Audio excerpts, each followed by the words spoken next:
Quickly to jump into another sector, something that affects us sort of every day. These are just two quick analytical frames. That's how Delhi grew over a 10-year period from a population of, this is 2011, so 8.7 million to 16.3. Gautam was talking about 19 at the moment.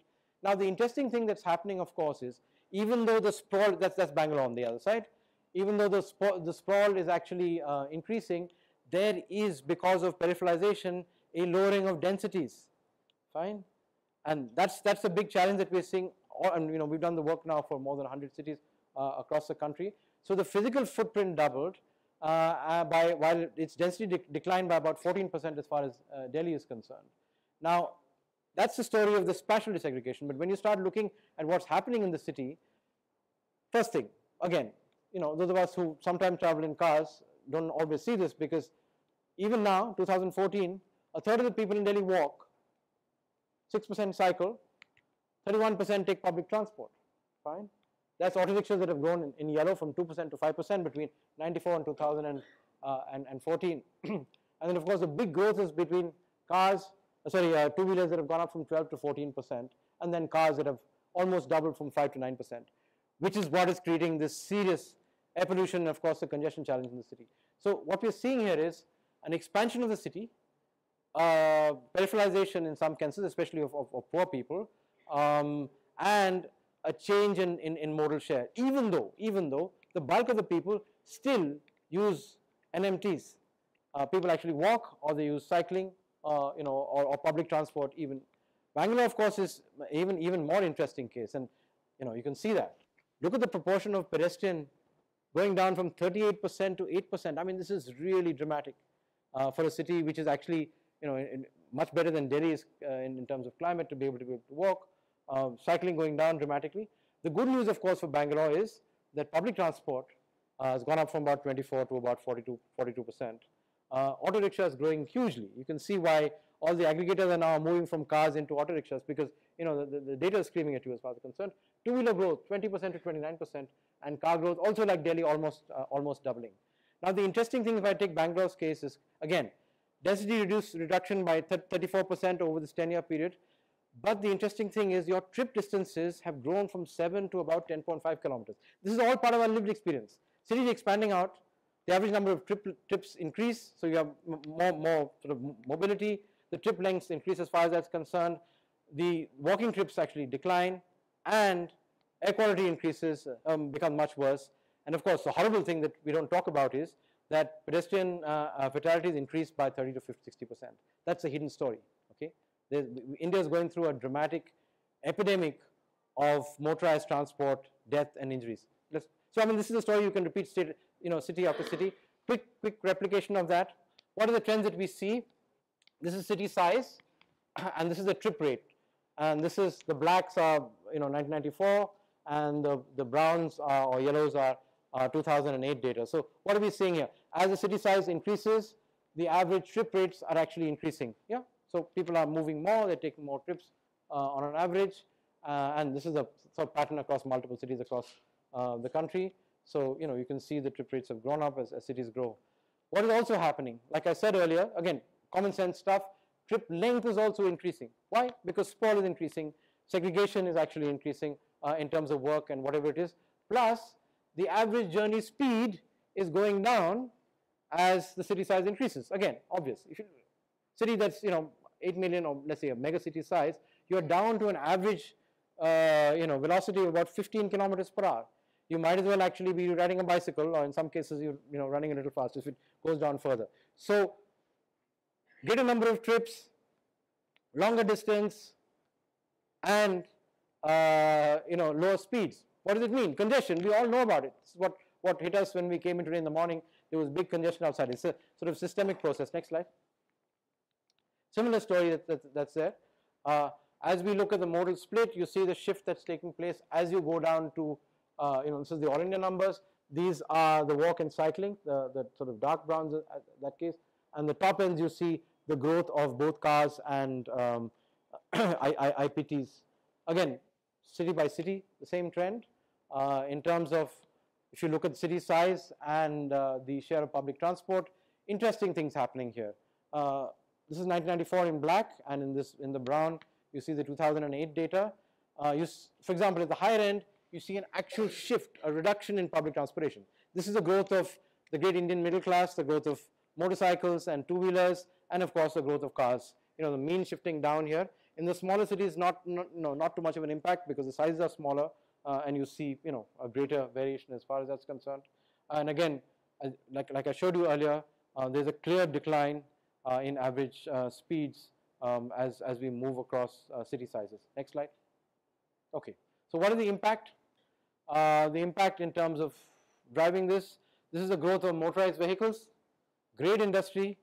Unfortunately, of course, if you look at it from the macro point of view, because a lot of this is now happening robotically, because we like these wonderful cars that match sort of international standards, we're just not creating enough employment in this sector, even though it's big in some parts of Maharashtra, some parts of the NCR, some parts of Chennai, of Tamil Nadu, etc. So there's massive exponential growth of motorized transport, and you can see here, lots of people own bicycles, but you can't ride the bicycle on the road because there's not, there are not adequate lanes to run it, or if you do, you tend to get killed. Big growth in two-wheelers between 2001 to 2011, this is census data, and of course a similar but not so big growth in four-wheelers as far as it's concerned. What's the outcome? This is the situation as far as air pollution is concerned across the city. All the reds are PM10 numbers, and that's NO2 numbers across the country. This is the direct outcome of this process. So, maybe 10-15% of your modal split is leading to everybody in the city actually landing up in a pretty dire situation. The WHO estimates, I think, are 0.6 million people, 0.6 million premature deaths because of poor air pollution. So we're starting to compete very seriously with China in this space. Next slide. But the hidden thing that most people don't talk about is the number of people who die. This is really, it's the 10th largest cause of death at the moment. We're talking about almost 1.3 lakh people who are dying in motor accidents in the country, and you can see that trend line. Obviously, this is across all the cities, Amritsar at that end and Mumbai at the other end. The dark line here is the number of people killed, and the blue line is the number of accidents. And accidents don't get reported because people sometimes suffer orthopedic injuries, and that can make life a lot worse. So this is an epidemic, and it's spreading pretty much across all the JNURM cities. Let's go. And of course, the tragic thing is that a lot of the people who are dying are younger people. So the impact it has on families, the impact it has on the workforce is quite significant. This shows the urban-rural split. So the urban split actually is, on the fatality side, about 38%, even, and on the road accident side, it's about 46%. Keep going. So there is good news in the transportation space. We have a lot of colleagues who will be talking about this. One is, public transport systems have built out in many places. However, only about 100 cities out of the 800 urban centers that we have actually have organized public transport. Again, we see what we want to see and what we're able to see here. And while the BRT story is a fantastic one and it's done well in some places, we're talking only about 200 odd kilometers of BRT implementation and a daily ridership, and people here can correct me, of under 5 lakhs. And the metros have gone up a little bit more than that, but the story about metro investments. The daily ridership on metros is about 3.5 million, fine. So if you add the two together, we're talking about 4 million people who are running on these new systems, which are very important for us. That's where the future might actually come. But the question is, how do we penetrate? What are the mix that we use for smaller centers? And again, a very quick analysis here of different bus services across the country, and you can see some things that are improved and some things that are not so good, but by and large, many systems, and there are 4 or 5 indicators. I mean, if you look at, let's say, Kolkata, for example, reduction in over time between 2001 and 2012 of fleet efficiencies. So there's a mixed story here of how systems are working. Some are obviously working better than others, best in some cases, BMTC and others. DTC has gone through ups and downs. We need to actually drill into some of this stuff and get a sense of how to sort this out. But the basic story here is we're not doing this fast enough, and we may not be making the right choices for certain kinds of cities. Obviously, the macro impacts are quite clear. Keep going. BRT, great story in some senses, worked in some places, had some serious challenge in particular places like Delhi. Again, you can see the distribution of these with respect to whatever we're talking about. The costs are interesting. If you look at the range of costs there, between 8 and, Surat is much more expensive, 8 to about 12, maybe 10 to about 12 crores or so per kilometer in terms of its actual cost. These are the metro systems, again popping up in many parts of the country. 7 systems are operational, another 10, 15 of them, 16 of them are being planned for. We've got about 275 kilometers of length. The big issue, of course, for us is the cost per kilometer, fine. So that's, these dots here are the cost per kilometer in crores. So you're going from about Kolkata, the old sort of, the old system that is under 50 crores, but most metro systems running between 150 and almost 300 crores per kilometer.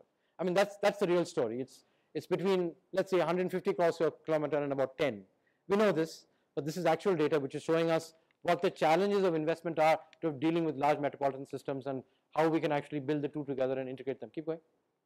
NMT, there are some initiatives in some parts of the country. They need to be obviously deeply strengthened because we're dealing with a large proportion of our modal split as far as that's concerned. But as we know, investments are very focused on particular kinds of modes, and of course there is a significant underinvestment here. This is the actual expenditure in thousands of crores, tens of thousands of crores. This is JNURM, which is basically roads, and this is the railway thing. So you can look at them together.